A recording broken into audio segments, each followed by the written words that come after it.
Hey guys what's up, welcome to my channel exam station. I hope you guys doing well. और previous video मैंने आपको पढ़ाया था geography की plateau और टाइप ऑफ प्लेट्यूज, मतलब पठार और पठार के प्रकार पढ़ाए थे। और इस सेशन में मैं आपको पढ़ाने वाला हूँ प्लेट्यूज ऑफ इंडिया। तो भारत के जितने भी पठार हैं आपके इस वीडियो और इसके बाद वाली वीडियोज़ में कवर करवा दूंगा। इस वीडियो में मैं आपको पढ़ाऊँगा जो सेंट्रल हाईलैंड या फिर आपके जो मध्य उच्चावच क्षेत्र के जो जितने भी पठार हैं या फिर जो आपकी केंद्र की उच्च भूमि के जितने पठार हैं वो इस वीडियो में कवर करवाऊंगा। तो इस सेशन में आगे तक बने रहिए। और हाँ, अगर सेशन को शुरू करने से पहले मैं आपसे रिक्वेस्ट करना चाहता हूँ कि अगर आपने चैनल को सब्सक्राइब नहीं किया तो सबसे पहले जाके चैनल को सब्सक्राइब करिए। देन वीडियो को लाइक करना, आप पूरा वीडियो देखने के बाद ही आप लाइक करना अगर आपको अच्छी लगती है। और हाँ, बेल आइकन को दबाना मत भूलना। तो चलिए गाइस शुरू करते हैं। फर्स्ट ऑफ ऑल आपको बताएंगे कि प्लेट्यू ऑफ इंडिया में, इंडियन प्लेट्यूज़ में आपको क्या क्या पढ़ना है। तो यहाँ पे आप देख रहे हैं, यहाँ पे जो मैं आपको क्या बोलते हैं, ये जो एरिया है आपका, ये एरिया इसको कहते हैं central highland. Central highland area, ठीक है। ये आपका सेंट्रल हाईलैंड एरिया हो गया, या मध्य का उच्च भूमि वाला क्षेत्र। इसमें आपको पढ़ना है कौन सा, यहाँ पर आपको पढ़ना है सबसे पहले देखो, यहाँ पर ये जो है ये है मेवाड़ का पठार। तो ये है जो इसको पढ़ना है आपको, मेवाड़ पठार पढ़ाऊंगा मैं इस वीडियो में आपको, मेवाड़ का पठार। देन इसके बाद मेवाड़ के बाद जस्ट लगा हुआ मालवा है, मालवा के जस्ट लगा हुआ आपका बुंदेलखंड का पठार है। देन उसके बाद बघेलखंड का पठार है। तो ये सारी जो पठार है, ये 4 पठार आपके इस वीडियो में मैं कवर करवाऊँगा। इसके बाद जो आपके नीचे हो गया आपका दक्कन का पठार हो गया, और क्या बोलते हैं इसी के साथ नीचे कर्नाटक का पठार, और यहाँ पर कर्नाटक के साथ जुड़ा हुआ आपका ये आपका आंध्र प्रदेश का पठार हो गया, इधर नीलगिरी। नेक्स्ट अगर बात किया तो दनकारन का पठार हो गया आपका। यहाँ पे आप बात किया तो ये छोटा नागपुर का पठार हो गया आपका। और हाँ, ये आपका मैंने बताया था तिब्बतियन प्लेटू या तिब्बत का पठार हो गया। यहाँ पर जो आपका ये आपका पामीर का पठार हो गया। ये सारे पठार जो इस वीडियो और इसके नेक्स्ट वाले पार्ट्स में आपको मैं कवर करवा दूंगा। तो चलिए शुरू करते हैं। सबसे पहले मैं आपको बताने वाला हूँ मेवाड़ का पठार। ओके, तो लेट्स डिस्कस अबाउट मेवाड़ पठार या मेवाड़ प्लेट्यू। तो मेवाड़ प्लेट्यू की अगर बात की जाए तो ये आपका कहाँ है, सबसे पहले देखते हैं इसकी लोकेशन। तो आपका अगर देखा जाए अरावली पर्वत के आप देखेंगे, मेवाड़ जो है आपका अरावली, इसके जस्ट ऊपर से आप देखेंगे तो अरावली सॉरी आपकी इसके जस्ट ऊपर देखेंगे तो आप अरावली रेंज है आपकी। तो इसकी लोकेशन अगर देखी जाए तो ये आपका जो अरावली है उसके ईस्टर्न पार्ट में पड़ता है, ठीक है। अरावली के कहाँ पड़ता है, ईस्टर्न पार्ट में। कौन पड़ता है, मेवाड़। तो ये आपका ईस्टर्न पार्ट ऑफ अरावली हो गया। अब देखा जाए कि मेवाड़ के साथ साथ अगर मेवाड़ के सापेक्ष में अरावली की अगर आपने डेस्टिनेशन देखनी है कि वो कहाँ पड़ता है, तो जो अरावली है ये कहाँ पड़ता है, ये आपका मेवाड़ के नॉर्थ वेस्ट में पड़ता है। अरावली मेवाड़ के नॉर्थ वेस्ट में पड़ता है। अब देखा जाए अगर प्रादेशिक इसका भूमि विभाजन देखा जाए कि कहाँ कहाँ फैला हुआ है, तो ये आपका राजस्थान प्लस आपका मध्य प्रदेश में फैला हुआ है। इसके बारे में और चीज़ें क्या जानने को मिलती हैं। नेक्स्ट अगर देखेंगे तो यहाँ पर आपका क्या, यहाँ से आपकी बनास नदी निकलती है, बनास नदी निकलती है, या ये जो क्षेत्र है पूरा आपका मेवाड़ का पठार पूरा आपका बनास नदी का ही क्षेत्र कहलाता है पूरा। नेक्स्ट अगर बनास नदी की बात की तो ये आपकी चंबल की सहायक नदी है, ये आपकी चंबल की सहायक नदी हो जाती है। अब बात की जाए, क्योंकि यहाँ पर ऊपर की साइड अरावली एरिया पड़ सॉरी अरावली आपका माउंटेन पड़ जाता है, तो यहाँ पर जो रेनफॉल होता है, रेनफॉल जो होता है यहाँ पर मीडियम होता है या नॉर्मल रेनफॉल होता है। तो यहाँ पर जब रेनफॉल आपका नॉर्मल या मीडियम होगा तो यहाँ की जो फर्टिलिटी होगी या यहाँ की जो उर्वरकता होगी भूमि की, वो आपकी अच्छी रहती है, ठीक है। नेक्स्ट अगर बात की जाए तो यहाँ पर जो आपके मिनरल्स मिलते हैं, यहाँ पर क्या क्या मिलता है, तो यहाँ पर आपको मिलते हैं, देखने को मिलेंगे आपको, यहाँ पर से आपको प्राप्त होगा कॉपर, क्योंकि यहाँ पर राजस्थान का एरिया है ना, मैंने आपको बताया राजस्थान और मध्य प्रदेश में। राजस्थान में आपने सुना होगा खिचड़ी की खान, ठीक है। तो यहाँ से आपको मिलता है कॉपर। नेक्स्ट इसके बाद आपको मिलता है यहाँ से माइका, ठीक है। माइका के बाद अगर देखा जाए तो सिल्वर, और सिल्वर के साथ साथ आपको यहाँ पर मिलता है आयरन और। आप लिख लेना इस चीज़ को, क्योंकि यहाँ पर थोड़ा राइटिंग में इशू हो जाता है। आप लिखोगे कॉपी पे तो बेटर, आपको हर चीज़ क्लियरली समझ में आएगी। तो यहाँ पर आपकी आयरन और पाई जाती है। आप कॉपर को कहते हैं तांबा, माइका को कहते हैं अभ्रक, सिल्वर को कहते हैं चांदी।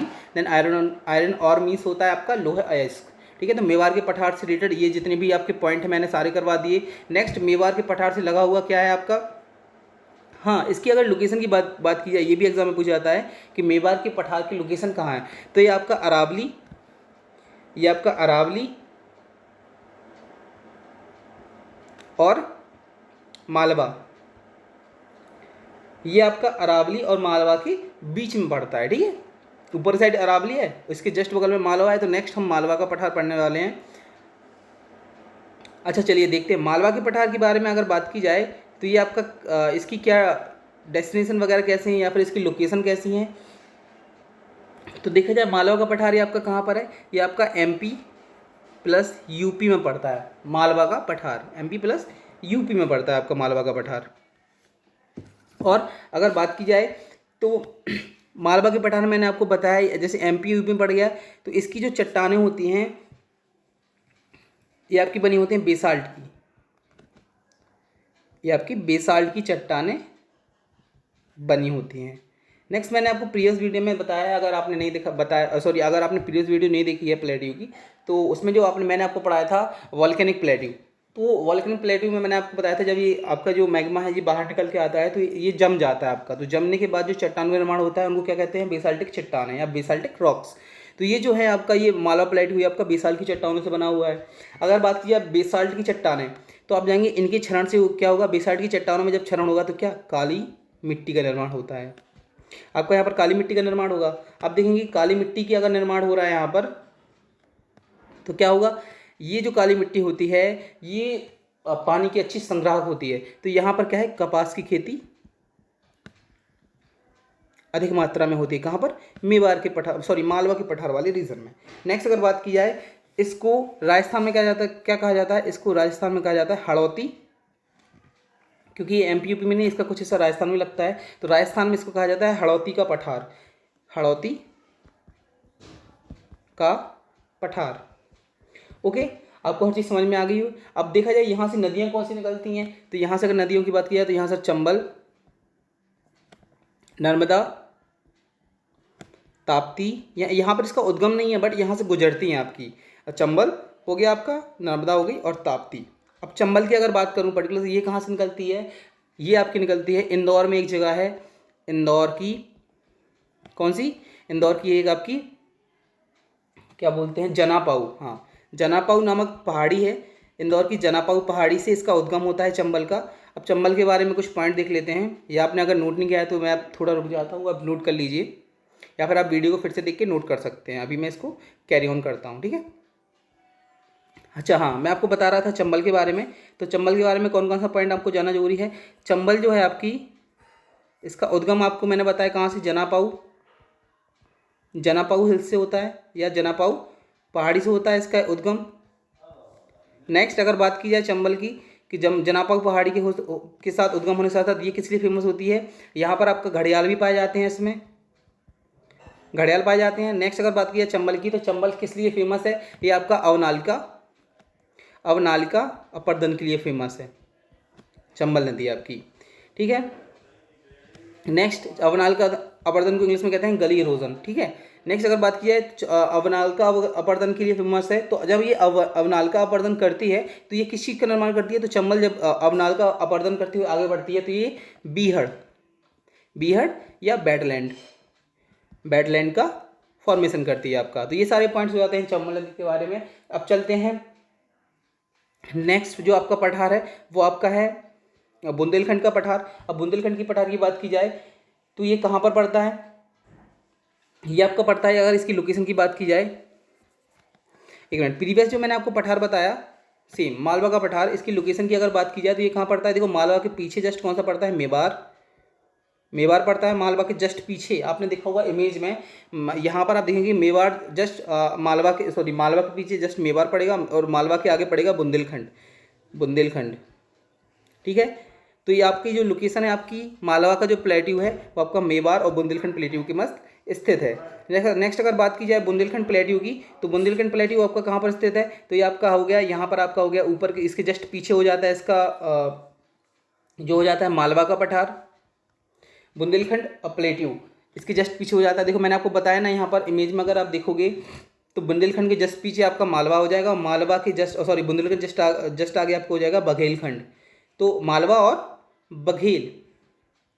बघेलखंड के बीच में आपका कौन सा है, ये आपका बुंदेलखंड का पठार स्थित है। अब देखा जाए ये कौन कौन सी एरिया में आता है, तो यह एमपी प्लस यूपी के 7 जिले और यूपी के 7 जिलों में ये फैला हुआ है। नेक्स्ट बात की जाए नदी की, तो यहाँ से कौन सी नदी निकलती है? यह जो आपका बुंदेलखंड का पठार है ये आपका बेतवा नदी के क्षेत्र के अंतर्गत आता है, बेतवा नदी के क्षेत्र के अंतर्गत आता है। नेक्स्ट और क्या पॉइंट इसमें जानना जरूरी है? अगर बुंदेलखंड के पठार की आप लोकेशन यहाँ पर देखते हैं, यहाँ पे आप देखोगे, वेट, बुंदेलखंड का प्लेट्यू मान लिया, ये आपका हो गया बुंदेलखंड प्लेट्यू, ठीक है। इसके जस्ट अगर देखिए नॉर्थ साइड आपका क्या है, तो इसके जस्ट नॉर्थ में आपकी यमुना नदी होती है, यहाँ पर आपकी यमुना नदी है इसके नॉर्थ में। अगर इसकी ईस्ट साइड में देखा जाए तो ईस्ट में जो पड़ता है आपका, यहाँ पर आप देखेंगे बघेलखंड पड़ता है, बघेलखंड प्लेट्यू, ठीक है। तो यहाँ पर आपके ईस्ट में पड़ता है बघेलखंड, ठीक है।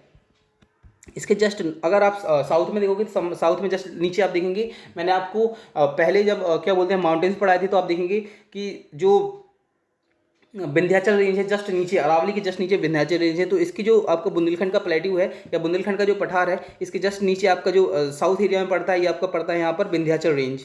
तो यहाँ पर आपका विंध्याचल पड़ गया, ठीक है। नेक्स्ट अगर इसके देखा जाए वेस्ट साइड में, तो वेस्ट साइड में आपका पड़ता है चंबल रिवर, चंबल नदी, ठीक है। तो ये आपकी लोकेशन हो जाती है बुंदेलखंड के बारे में। तो ये सारे पॉइंट थे आपके बुंदेलखंड प्लेट्यू के बारे में। नेक्स्ट अगर इसमें एक चीज़ और देखा जाए, यहाँ पर अगर बात की जाए चट्टान की, तो यहाँ पर आपकी रॉक्स कौन कौन सी पाई जाती हैं? तो यहाँ पर मैक्सिमम क्या है, ग्रेनाइट व नीस पाया जाता है।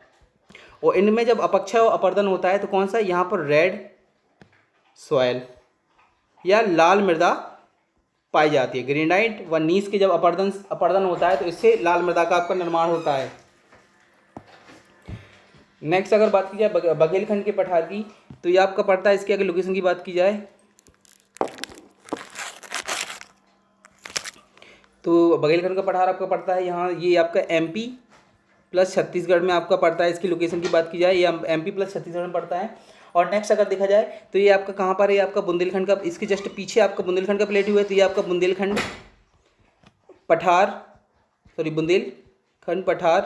कि जस्ट कौन सी दिशा में है, ये आपकी पूर्व दिशा में है। तो बुंदेलखंड पठार के जस्ट पूर्व दिशा में आपको कौन सा, बघेलखंड का पठार हो जाता है। यहाँ पर मिट्टी देखी जाए तो मिट्टी आपकी पाई जाती है लाल मृदा व कछारी मृदा, कछारी मिट्टी, ठीक है। तो आपकी यहाँ पर मृदा मैंने बता दी। नेक्स्ट अगर देखा जाए यहाँ पर कौन कौन सी नदी निकलती हैं, तो सोन, गोपद, ठीक है, और क्या बोलते हैं बनास, हिंद, और बनास के बाद यहाँ पर पड़ती है आपकी रेहंद। ये सारी नदियाँ आपकी पड़ती हैं बघेलखंड प्लेट्यू में। नेक्स्ट अगर बात की यहाँ पर क्या क्या पाया जाता है, तो यहाँ पर कोयला व चूना पत्थर अधिक मात्रा में पाया जाता है, क्योंकि इसके जस्ट आप नीचे की साइड देखेंगे तो यहाँ पर आपको पड़ता है छोटा नागपुर का पठार। इसके जस्ट नीचे की साइड लगा हुआ है छोटा नागपुर का पठार। तो जस्ट आप देखेंगे जब दोनों ये आसपास हैं तो इसकी कुछ चीज़ें वहाँ पर ही पाई जाती हैं। तो कोयला व चूना पत्थर आपका यहाँ पर बघेलखंड के पठार में पाया जाता है। सो इस बघेलखंड के पठार के साथ साथ आपके जो सेंट्रल हाईलैंड के जितने भी प्लेट्यूज हैं वो सारे कंप्लीट हो जाते हैं गाइस। और आशा करता हूँ आपको वीडियो अच्छी लगी होगी। अगर वीडियो आपको अच्छी लगी है तो प्लीज़ जाके वीडियो को लाइक करिए, देन शेयर करिए अपने दोस्तों के साथ। अगर चैनल को सब्सक्राइब नहीं है तो प्लीज़ सीधा जाके चैनल को सब्सक्राइब करिए। Thank you guys for watching this video. अगर आपने सही में अगर आप पढ़ते हैं तो प्लीज़ आप रेट करिए मेरे को कि मैंने आपको सही चीज़ बताई या नहीं बताई। अगर मैंने कुछ गलत बताया तो प्लीज़ कमेंट डाउन करिए। Thank you guys, this is Amit Tiwari signing off.